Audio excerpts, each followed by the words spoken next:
The following is brought to you by Ace, the helpful place. This is Ken Rosenthal from FoxSports.com. The following is brought to you by Ace, the helpful place. One of the most heartening sights this week hung high above Yankee Stadium. The sign, United We Stand, with the Yankees logo on one side and the Red Sox logo on the other. Not often you see that kind of thing. Not often that these two bitter rivals come together. But in the wake of tragedy, in the wake of what happened at the Boston Marathon, it was only the right thing to do. The same goes for the singing of Sweet Caroline at Yankee Stadium, even in the bitter cold of Denver. And the same goes for all of the tributes that occurred all around the country in different parks.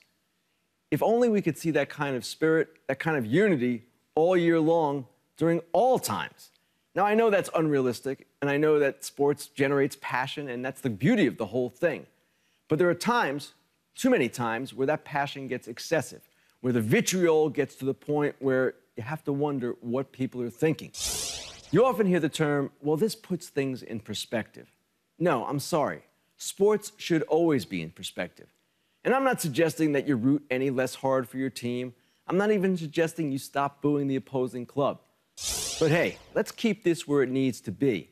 Let's not get to the point, as I am sure we will soon, where we're seeing antagonism between fans in one stadium, where we could see an event that occurred, much like what occurred at Dodger Stadium, when, of course, Brian Stowe was so brutally assaulted.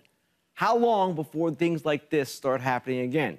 Not necessarily what happened to Brian, but I'm talking about the venom, the vitriol, all of the negative things that you see from fans once they gather together inside the same stadium, once they talk to each other on Twitter.